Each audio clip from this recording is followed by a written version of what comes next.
insect pieces. So come in here, it's all much cooler in So, here. Lulu, could you say, so we can get on camera, where we are Okay. and how long you've been here in this house? And Oh, okay. Why don't you come in? We'll shut the door so it'll stay cooler for you. Okay, let me just get a slug of water. You know, I never realized how much I was into air conditioning until It got yesterday. this hot, right? Well, yes. Yeah, well, for a thing here too, also, this house has crazy wiring. Ah. It's like crazy connected on different floors. Yeah, yesterday I was sitting underneath, when I got home, I was underneath the air conditioner. Just Yeah. sitting there. Just Right now, I need to put the air conditioning in. and right now it doesn't bedroom. even feel that cool up here. This is really fun. Oh yeah, that's my, wait, let me stick this out of the way, sort of. So- This is, look at the back of it. It's a garment bag. And I wore this for a performance with Twala Tharp. They were doing, recreating her dance performance. It was something for Lower Manhattan, and we all had to dress something, you know, like the 60s, 70s, I think it was. I got a Mondrian thing happening. Yeah, it was the Mondrian. Here, wait, where is this? Yeah, Revive the 60s. Right, there it was, down in Battery Park. So, where are we? We're on the top floor of my house in East Harlem, Yes. El Barrio. And this is where I work a lot, and I have a lot of supplies, because my early work were intricate headpieces, sculptural headpieces. Is this your studio? Yeah, this is really where I work. And I'm a playwright writing one-person plays, so I'm on the computer, and then I create these headpieces, and I'm sort of famous for these. I don't have my other kind of persona thing. Like, this is my insect one where I wear all sorts of glamorous headpieces, you know, and have like gloves on. Is this Insect Exotic? This is Insect Exotic, and I Oh, wear yeah. a big sparkly. Yeah, this was my early work, I'd say, but this one, you get a kick out of this. This is my Valentine headpiece. Now I got to try to remember how this goes. Oh, this, you were telling me about this downstairs. Well, this is something I did on, there was I don't know how many years ago. It was called Love a Commuter Project. It was with Nicholas Estevez, the performance artist. And a lot of artists were all going to go into the subways. And my project was to give out Valentine greetings to people in the subway. To share some love. And it was so great. I gave out these little Valentine postcards. And people, I never realized how people felt about Valentine's Day, because some people didn't want it. Right. But I love interacting with the public and giving them something. That's really my connection. That's an amazing thing to And- see how people relate to, something Right. like a Valentine. But people took them, and then a guy came, like he was a delivery guy with flowers, and he put the vase down in front of me. And I was wearing a big Valentine, candy box. Yeah. And this, and all in red. And, he left it, and we laughed, and then he walked away, and I said, "Your flowers." He said, "Keep them, they're for you." And I still want to know what he told, the people at the florist. Yes. Did he say he dropped the vase? There are probably so many that one wouldn't even notice. He gave it to me. Yep. It was so great. And then I'll go find one. Then another year, the year after, I did one where I gave out fans, and it was sort of my face, and it was, fanning the flame of love on the L line, and I was giving out fans. So I love interacting with people and, giving them something. Yes. And it's sort of an art to get people to take things, so. And what do you, what motivates you to want to give people things? It just sees their happiness Yeah. with what you're doing. Yes. And that sort of interacts with the character that I did on 14th Street. And let me switch into that. The recent one, the gentleman, I don't have my whole outfit on as him. The gentleman of 14th Street, and I could almost put my mustache on. Wait, I have If to you'd do like. But that's, it's not too bad. It was when I was last year for Art in Odd Places. Is that oh, that's right, the tip of the hat. The tip of the Yes. hat. The gentleman of 14th Street, where right now I'm half of my other persona is newsboy. So, like I really like to be man and change. For me, I'm also a person that the costume, I have to think about what I'm wearing. It affects my performance. It's very important that it all is coordinated. Right. So let I me can show see you that. over here. This is the tuxedo that I wear as the gentleman. I'll just put on the I'm not in the, whoops! Let me help you. I'm not in the official complete outfit as him, and then for a while I was even a mayor, which Oh, was an Well, interesting. that's the beautiful thing about the costumings. You can mix and match them, you know? So I mean, this is not really the whole gentleman's persona, but I could even put on a mustache. But you know, I had my hat. Oh, I never saw me without a mustache. What do you As think? the gentleman is kind of interesting. What happened was there was a call for Art in Odd Places for ritual, Yes. and there's an elderly Italian man in my neighborhood who always tips his hat to me, and that's a ritual you don't see anymore. And it could be just a slight, you know, to a gentleman, or removing your hat and saying hello. And I thought this would be an interesting experiment on the street. What got me when I was doing this, tipping my hat, you know, to everyone, and I did one time for like 4 hours, I did 1,074, I can't remember. How were you counting? I had Did you a have clicker. And I have a photograph with the exact number on it.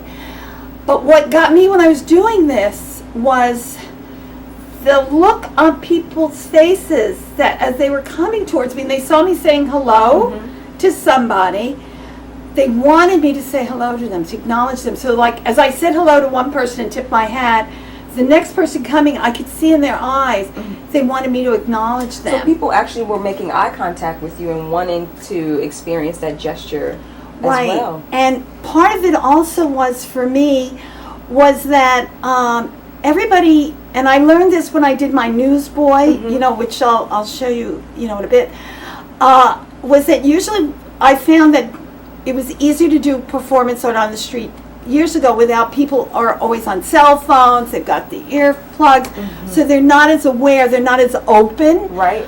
But with the gentlemen, it seemed like they were more open and that they wanted that human connection because people are so busy texting.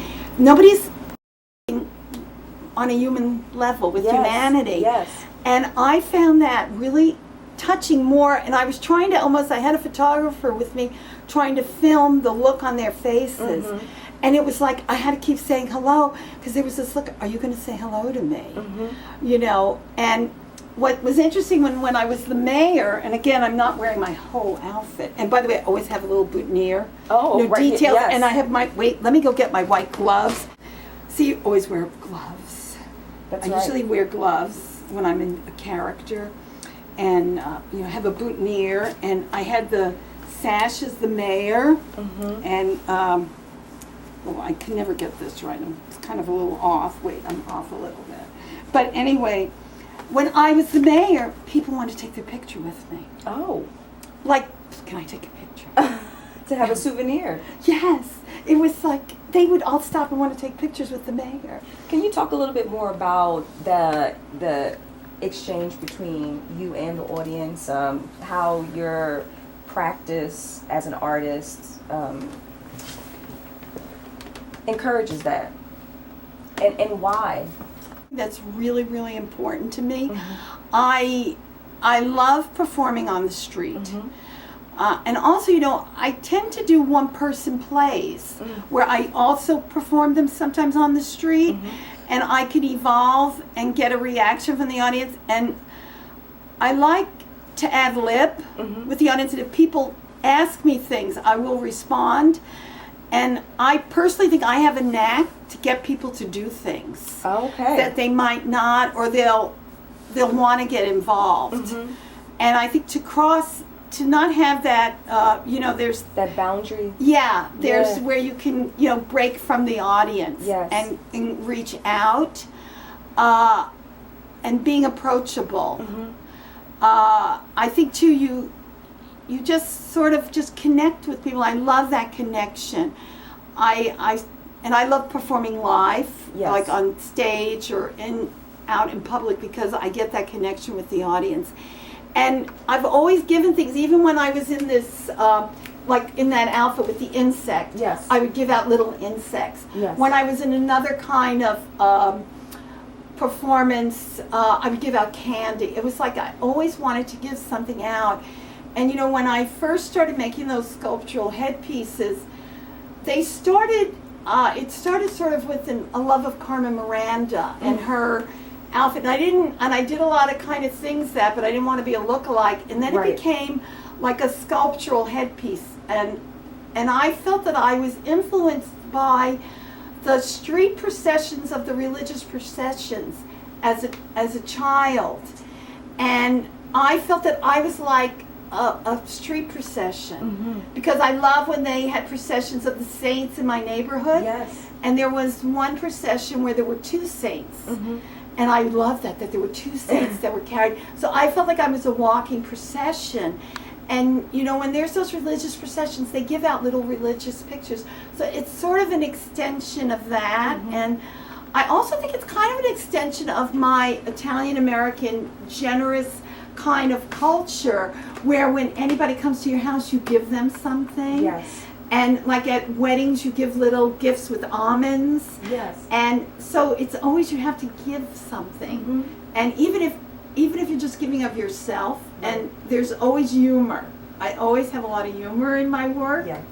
And I want to show you one of the headpieces that there's a photo downstairs that I made when, again, you have to imagine that I'm wearing a schoolgirl outfit, a little schoolgirl outfit. And I made, things fall off. These are fragile. And this piece was how I was working at the School of Visual Arts in the graduate department, assistant to the chair, and I had my little schoolgirl outfit with little braids, and I greeted all the students this way. And how did that go over? Well, they loved it. So I have all of these. So these were like early work. I have another one. Again, it's over here. I'll bring this in. Do you consider the audience to be a part of the art project? Yes, I do. I love when they interact, and sometimes they'll give me suggestions, and now I have to try to remember which way this goes. No, this one has a shoe on it. This is a murder mystery. It has all sorts of clues. It's a headpiece that she's running and lost her shoe. She dropped her purse. There's handcuffs. There's a gun here. And I had a whole series of photographs of these in a nightclub. So there's stories in these hats. Yeah, that's exactly true. Yes. I always have like a story. It's just how it all just reveals the whole mystery here. I actually found a true horoscope that talked about full moon predicts emphasis on spy thriller. And it's just the kind of piece that I love, and it's Not now? Yes. Or is it not now or hot now? Not now. I got it. Not now. That was a famous look of mine that means not now. I don't want you to do this now. I have this sort of look. And I also have a big art collection and more supplies and piles of things up here. I often wonder when I'm speaking with artists such as yourself who are involved in performance and interacting in public spaces, where they locate the art in that kind of exchange. I'm not sure what you mean. You mean? Because you're working in a way that's not necessarily object based, you kind of embody these characters, and then you are interacting with the public, and you want to enter into people's space, Right. if you will, and you also want them to take away something. You want to give them something. Well, what happens is that I really become that person. People who have seen me perform, can see me before, and then I just change. I totally lose myself into being that character, and I actually think that way. And I try to often in a lot of my work, and part of it is by having the clothes, wearing the glove. I work from the outside. I have to have my whole costume, and then I become that person. In fact, I find that, well, I'm sort of half that person now, but if I'm what I consider normal, I think I'm very dull. That you wouldn't, if you asked me things, it wouldn't come across the same way. So you're very different. Right. And I'll change my voice. Like I'll become a man, and I'll talk like a man, and I'll, also thinking about a lot of the social issues. Recently, I did a performance based on the Magdalene Laundry, which were the women in Ireland, and quite recently, and there's still survivors. They were put in laundries, and some of them were women who became pregnant out of wedlock. It was just a horrible situation in Ireland. They were forced to work in laundries, and their children were taken away from them. And I was asked by an artist who was doing a whole series of different artists relating to the Magdalene laundries to write a monologue.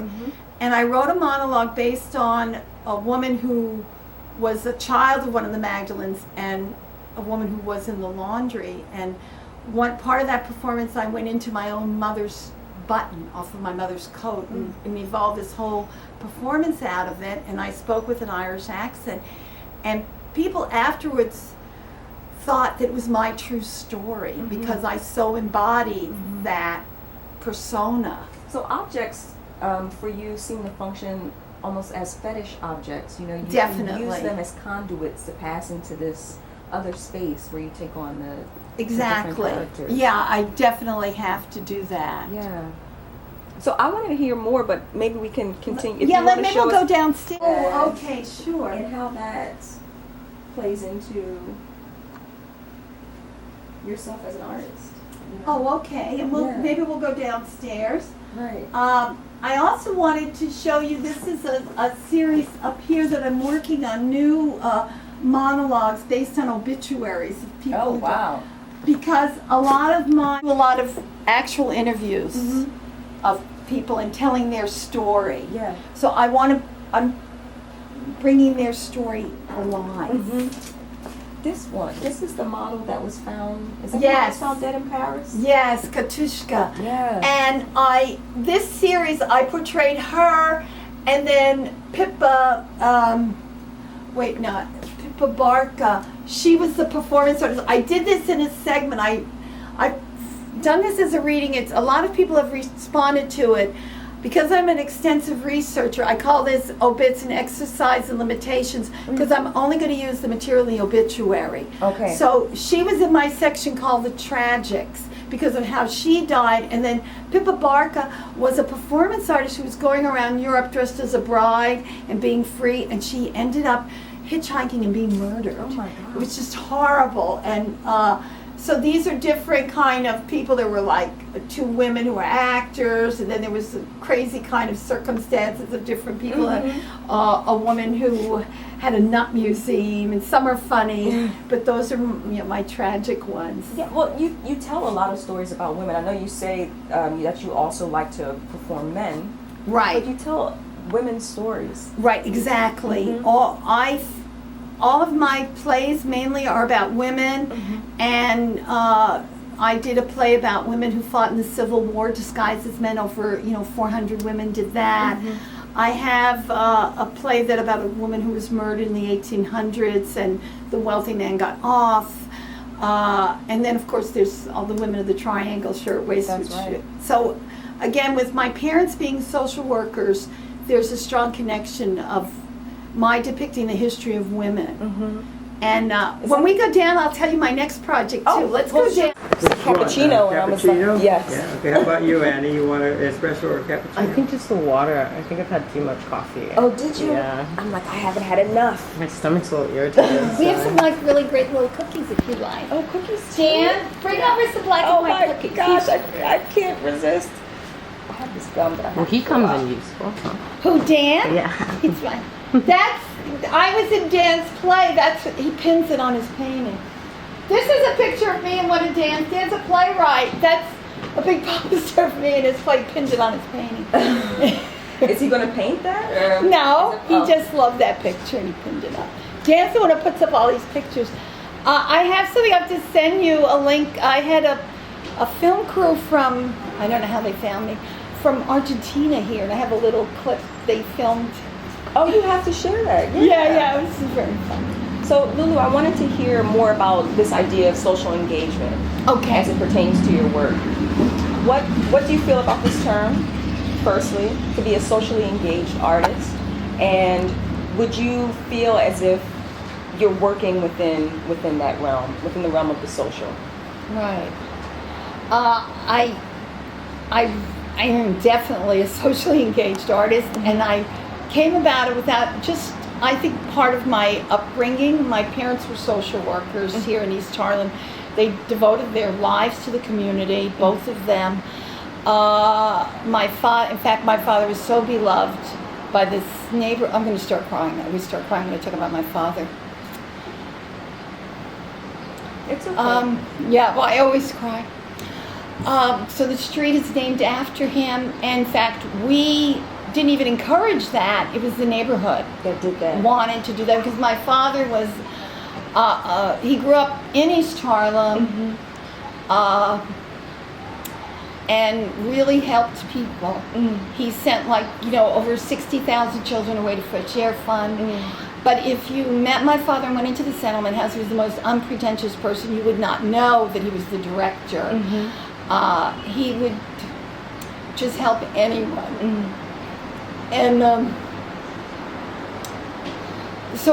and I'll show you, we have a little brochure because my father would say, oh, you're going to name the street after me? Nobody's going to know who the hell this is, kind of thing. Yeah. But and also my mother, in fact, she did a lot for housing for the homeless. And one of my favorite stories of her was one day I saw, she had a chair, all of a sudden somebody came by and got a chair from the living room, and I said to her, oh, you're having it reupholstered? She said, no, I got this homeless man an apartment, I have so many chairs, I'm giving him a chair, I'm working on getting him a TV. So, there's a selflessness there. right. That's also seems to have led its way into your life as an artist Right. as well. How has that influenced your Well, I work? think I didn't realize it so much, but I started, well, first of all, I grew up with my father talking about social issues. I grew up hearing about the Triangle Shirtwaist Factory fire. I grew up hearing about injustice. And my father going to hear, political speeches at Union Square. My father talking against McCarthyism. As a very young child, my mother gave me a poetry book written by a black poet, a woman, a black woman poet. So I just grew up in this family of radical Italian American, which is very unusual upbringing. I grew up being in my father's settlement house that he became the director of, which was filled with union organizers. Is that is it down in the street? okay. It's down the street. It's LaGuardia Memorial House, which was Harlem House. So I grew up with this whole history. I also grew up in a neighborhood that was an Italian-American neighborhood where the doors were open, where people were out on the street, where there was a community. Where people knew each other. And then I went to the settlement house and did acting and all that. So when I started doing this performance on the street, and I love that. And then I saw one person play, and I said I could do that. And I did study acting. I went to performing arts. Okay. And I acted all the time I was growing up. As a teenager, I would be in plays, and I always wanted to be a character actor. I see. And the first play I did, in fact, I called it LuLu LoLo Takes Her Hat Off to the Fair Sex Unfair Victims. And the reason I gave it that title was that I wasn't going to be a funny. There would be humor, but I didn't want people to come and think it was going to be one of my funny kind of performances. And it was a 3-part play based on a woman who fought in the Civil War, disguised as a man, because over 400 women did that. and a woman who was a prostitute was murdered by a wealthy man who got off. It was a famous murder in Lower Manhattan. The murder of Helen Jewett, and the Triangle Shirtwaist Factory fire was the factory scene, and there's a lot of traffic going by. Yeah, the audio, I'm gonna lose it right now. Yeah. I think it's a big... Sounds like it. Sounds like a gang. I like bikes, so I'm kind of. Go ahead, go ahead. Oh yeah. Is it a parade? And it's Harley and the racing bikes. I don't like those little ones. Oh my goodness. So many.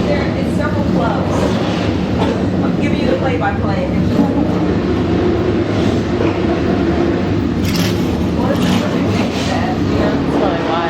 That's probably why. Wow. Oh my god. You have to be into bikes. I want to hear that. I was in a friend's, my friend had a sidecar, an antique sidecar. It was so cute. Great time to have an interview, huh? Oh my god. Yeah. Nice background. Thank Oh my God. How many are there? Are you sure? No, I'm good. I'm good. If you change your mind, just ask. I really appreciate it. Dan's my faithful assistant. I was once a professional barista, so I must say that I'm That's a good-looking captain. real pretty. You're missing this. You better go back to the window. You know, I can't believe how long the procession is. Speaking of processions, you know? I know there's going to be the Mont Carmel one Thank you. coming up. Really? In fact, you know, my mother lived in the tenement across the street. Oh, did I? It doesn't exist anymore. Oh, I was like, the tenement. It's not there anymore. Oh my. I think it's starting to quiet Dan, down. did you look out? You missed this whole I know, thing. my God, how many are there? Tons of them. It was a never-ending line. This entire side of the street was motorcycles. What part of Brooklyn did you come from? Bed-Stuy.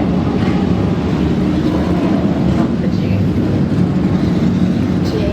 Yeah. I don't mind living off the G, but when I have to come up here, it's like it's just difficult. It's just a lot of transfers. Oh yeah, I used to work in Brooklyn for a good portion of my working life in the city. I worked in Brooklyn, and so that commute from Harlem, because I've always lived in Harlem, and either worked in Bushwick or Fort Greene. That's far. That's So a lot. I am used to as well. Fort Greene's a little easier, but Bushwick's like you have to. Fort Greene is easier because it's got that great terminal there with all the trains that come in. But yes, Bushwick would be. I would have to take Bushwick, the L. that's that big elevated. I got off by Woods Hole. It's that elevated train that's so up high. The JMZ. Yeah. Because I was doing some hosting for performances by Hector Pinot. I don't know. Yeah. It seems like maybe they're just stopping right there and just hanging out. No, it's just filled. This is amazing. Did you film it? Or record it? Oh, I'm recording this. Do you see this dollhouse? Oh. Did you make this? Wow. No, Dan built it for me, and different artists have given me things. We go back over there. I think we should. Okay, we'll go back over there. You're enjoying that coffee, right? It's delicious. Very good. Yes.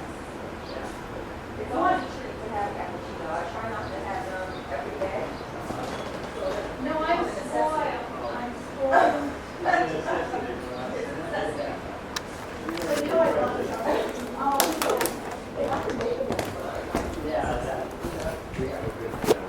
Maybe I should do a little bit, maybe I'll do this on the, oh, that's something I want to tell you. Why, I just remembered. About the newsboy? Yeah, wait, let me give her these. Maybe we'll move the cookie. I just got banned to my bag. They got bent in my bag. Do you? Oh boy, let me get different Do you ones. want to? Okay. I stuck them in here and they got bent. Awesome. Yeah. Okay. I have multiple Multiple. because Dan lost. So you don't feel bad about the bent ones then? No. Okay. Let's see.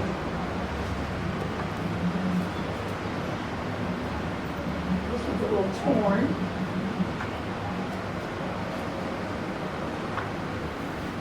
I also have a question I want to ask you in relation to these and your other historical Yeah, I wanted. based projects. That's what I was gonna. I figured that's what we should connect to, but I know and then I have to go back and tell you a little bit about what I told you earlier. This was so we were okay. We were talking about the social issues of my plays, and somebody besides the social aspect of it is yeah, we have to get sound again. Besides the social aspect of my plays, there's somebody, complimented me that I could bring facts alive, and I love to when I'm doing performances and I'm giving people information that is factual. I try to do it in a really entertaining way that they don't realize that they're absorbing all this information about a historical event.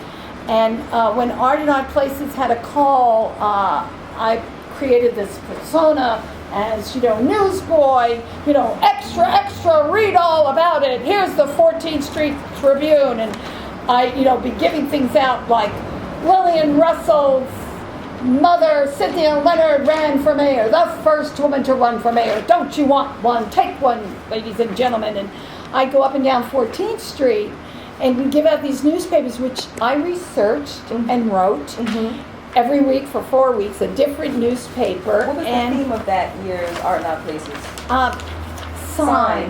Sign. And it was wonderful to give these out, and I wish I had tracked the demographics of who took them, which is something I didn't do at that time, which fascinated me. Why? Because it was interesting who took them. Like sometimes certain young women wouldn't take them, which I found interesting. I would get a lot of school children when I'd say, "Here, kid, take one, impress your teacher." And one time this gentleman was hesitating at the curb, and I looked at him, and he seemed sort of literary, and I said, "Oscar Wilde's play was a flop." And he said, "You got me, I'll take one." And people would come back and want to know about it, and people, what was this about? People thought this was actually a historical old newspaper because of the format. They wanted to pay for it. They couldn't believe it was free. But people wanted, they were offering you money. Right, and I also I had something on the back about a gangster. I actually got the policeman on the beat. They were standing on the corner. They wanted it. They were fascinated. People really wanted to know the history. The Metropolitan Museum was once on 14th Street. I had no idea. Macy's was on 14th Street. Oh, wow. And it was wonderful to shout out all of these headlines. And I kind of guess what maybe would intrigue someone. And just based on how they carried themselves? Yes, sometimes there were these young kids and they were all in suits, and I had a feeling they were going to a debate team. And I said, "Don't you want these for your debate today?" So I was just sort of kind of just grasping for straws or just shouting out things. And people would tell me facts and would stop and engage me and want to tell me things. And people were trying to locate me if they didn't see me. Like, I altered the time I was there. I did that on purpose because I wanted to see what time of day. I found that I thought people in the morning going to work would want one to read on the subway, but they were like getting on the train. Right. But I really gave away about 300 every time I was out on the street. That's an impressive number. And were you surprised by that? Yes and no, because I thought people would want them. You were anticipating to give away more. No, I sort of thought about like around 300 for some reason. I figured out that amount about. I love this one because it talked about Union Square and its tradition for demonstration, which with Occupy Wall Street, some people wanted these to give out during Occupy Wall So Street. you recreated 14th Street through this historical lens.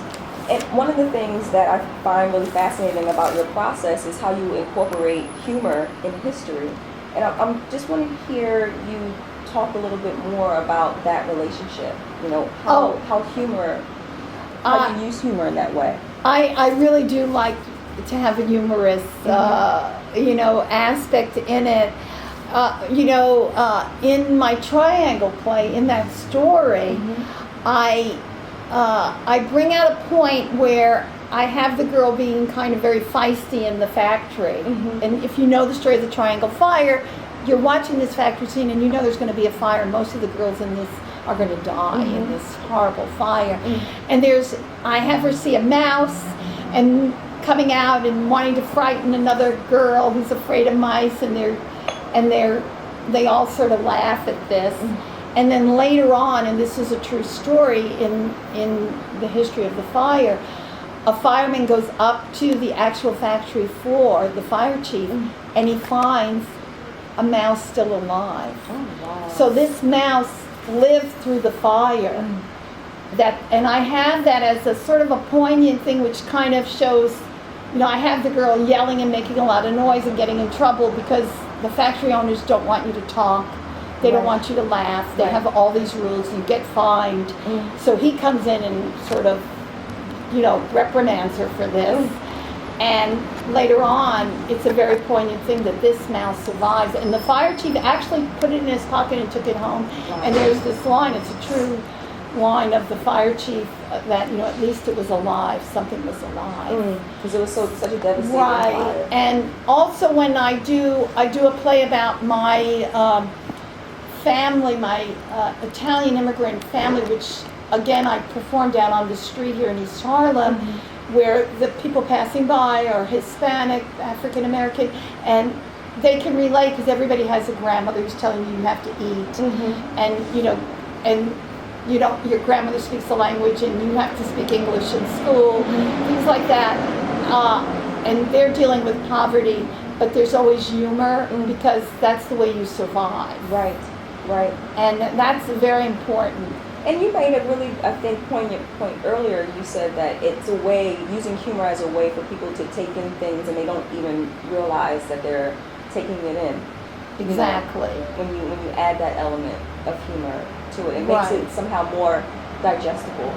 Yeah, and I think too, a lot of my stories, I realize that because they all have social issues, they also are very tragic. Yeah. And, with the tragic, you kind of, have to have that humor. Creates a balance. Exactly. Yeah. And, going back to like my performance in, dust collecting in Italy, where I went to this town and said this, because I was collecting art, art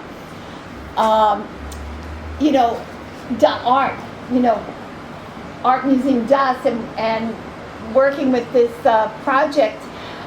The whole town was supposed to be an artwork, and I went around collecting dust. That's right. And the people in the town were so proud of it. And they wanted me to come and collect the dust, and and you could see them helping me. Yeah, well, and I think it also says so much about that population's relationship to their own history. That everything is so precious. They're so used to living within art all the time. Right, that's true. So even that is a precious thing and as well. I know, and also it's very interesting in Europe, being a performance artist, they're very open to performance art, and then again, this is the picture of my Italian play, and I'm portraying my father. Oh, this is the one where you're portraying my father and my grandmother and my great aunt.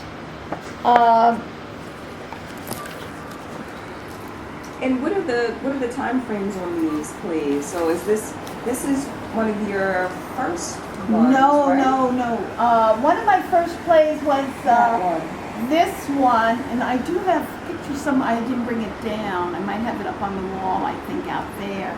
The one where that was one of my first plays. Right.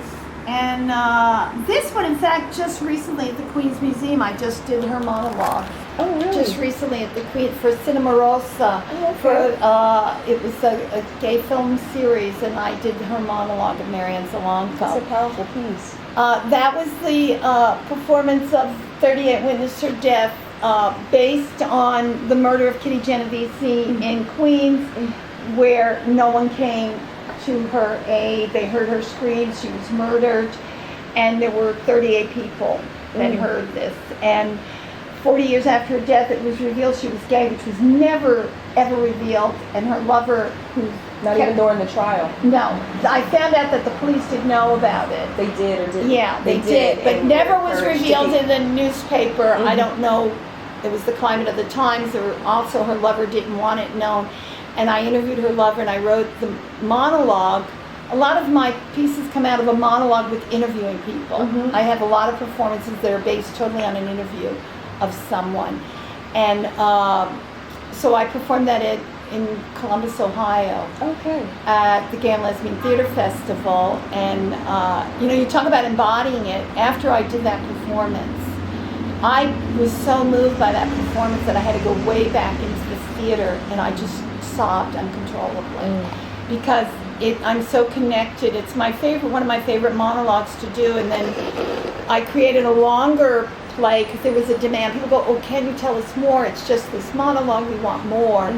And that's when I created the doing the killer, portraying the killer, and also the reporter. And then I did a performance at the Fringe Festival about almost 3 years ago. I realize now. That's I thought about 2 years ago. And I incorporated dancers. Also, I had dancers being the witnesses, looking out. And so You're a great collector of things, stuff. right. Where do you keep all of it? Like all this history that you collect here. Does it find a place somewhere? Well, up in my Among- studio, and then I am an archivist, and I love history, and I'm also I love a lot of facts, and I used to clip newspapers. In fact, I still do. And before Google, Yes. people would call me up and ask me, like, I was like the person you call up and say, "Where's this, and where can I find that?" So I love to do that. It's an excellent resource. It also seems to be in lineage with your mother and father's work Right. as well. And one of the things, and I want to show you the room downstairs, which is the triangle room. Maybe Do you we think should. we could do that, and then I can, ask? I think so. Let me just check though. Well, let me tell you what, up in this room, I'm very involved with remembering the Triangle Factory Fire. And I have this play that I wrote in 2001 where I tell the story of the Saracino sisters who were, this is a very historic room, and it came with this beautiful chandelier. I had this space, and I, in fact, used to have all of the shirtwaists in here. I don't have them all here now. How many? I had 146 of them in here, and I had all the bamboo poles. And these are actually the photographs of women who died in the Triangle Fire. Those are the Maltese, the mother and their two daughters, and Rosie Weiner and Daisy Lopez Fitzy, and they died in the fire. And I keep their photographs here. And these are my mother's sewing machines. So I set up a whole kind of homage to the fire, a memorial to the fire here. And I've been doing this play, and I performed it on the street, my 3-part play, and about the Saracino sisters. And that's my prop sewing machine. This one that you're holding here. I used to carry the heavy one. Then I used this one, and then I was going to perform on the street, so I put it around my neck, and it's wonderful because I take it off and say I'm tired of being chained to this machine, and then this is a very poignant photograph of me because I know we're going to die and we have to jump, and I have my little sister, and that again. What it was I was doing this performance for the 100th anniversary of the Triangle Fire, and it was an on-site. And that was in 2011. Yeah, and it started up here in, at the 25th precinct, where I portray the mother saying goodbye to the daughters, and what I do is I sit, like kind of kneel on this chair, like it's a window, and that's the clothesline, and I talk to the neighbors, and I'm saying goodbye to the daughters, and you know, and I'm thinking about them and worrying about them, and they go off to work. Yes. And then I have that one there where I'm in the factory, and I have this monologue I do about sewing the shirtwaist. So, you know, we live in New York City, which is considered to be the center of the art world. Yes. How do you see yourself in relationship as an artist to the art world in New York City? Do you see one? Do you think that's even a relevant consideration? Well, I've been around a long time in the art world, and I know so many artists, and I see myself sort of as a person who is in the art world in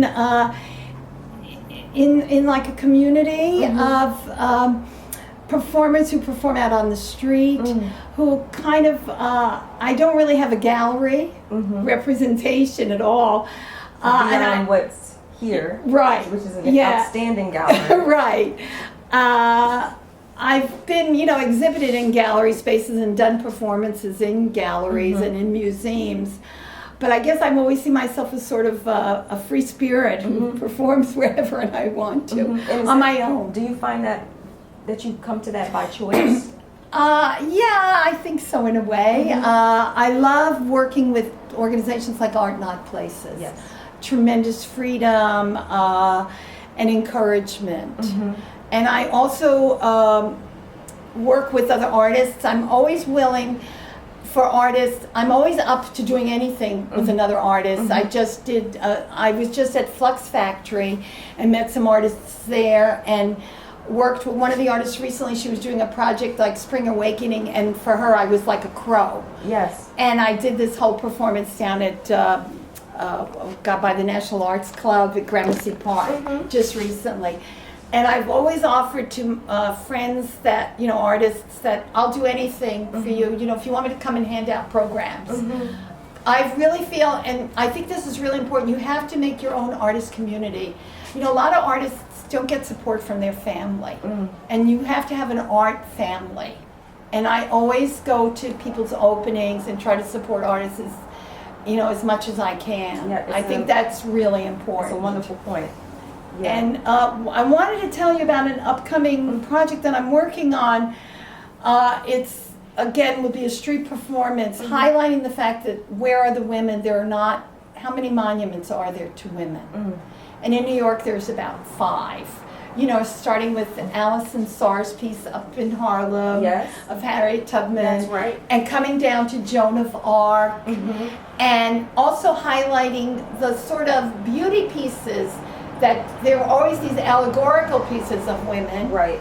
But where the model was Audrey Munson, who's a very interesting woman who modeled most of those sort of pictures of women looking beautiful. Those are the only sculptures you see.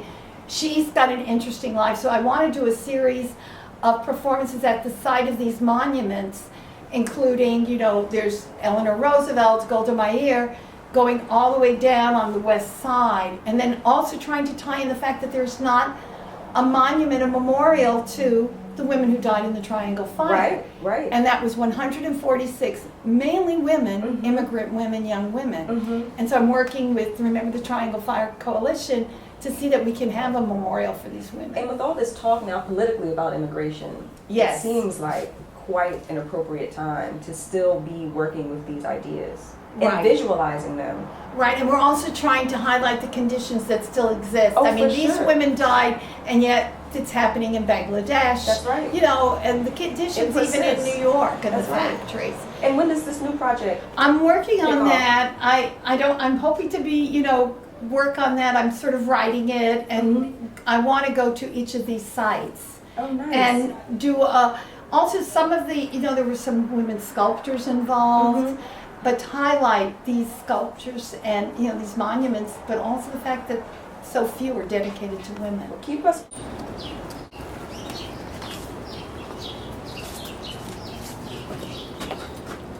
Smells good in here.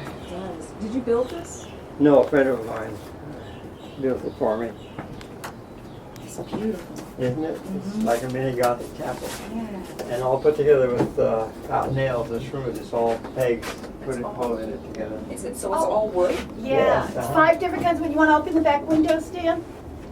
And guess what? Everything in here was brought to us without asking anybody. People brought things. And there's the generosity, you know. That kind of- Isn't this amazing that Yeah. everybody brought things? In fact, and we have not archived it, which is really, we're going to have to do that. So when friends and family come, Anybody, total strangers, Okay. like Well, we people get these here. in the mail sometimes. Oh yes, tell They've her been that told about it, story. yeah. how do This- people know? It's just Somebody people tells here. them about it. And Oh, This This little here, this- doll. see Listen this to this doll? doll. It came to us in the mail. It came in the mail from a total stranger, and the letter said that this doll was her greatest toy in childhood, and she always kept it with her. She went to Ethiopia for 2 years to help in an orphanage, and she took this with her, sort of a safekeeping. And her, when she came back, she wanted to go somewhere special, and somebody told her about our chapel, and she mailed it to us to be in the chapel. Oh, wow. Isn't that amazing? So here it is, and I hung it here because the young man that built the chapel builds homes for the homeless all over the world. And everywhere he's gone, I put the thing up like a star, you know, in the sky. is that the guy? Ben Yeoman, yes. He's out in Montana now building homes on an Indian reservation. This Anyway, gentleman that's- right here? No, No, that's a friend. That's an artist. That's Yeah, Yeah, that's we an don't art- have a photo of Ben here. No, we don't. We should have. And what happened also was when, and somebody did a slideshow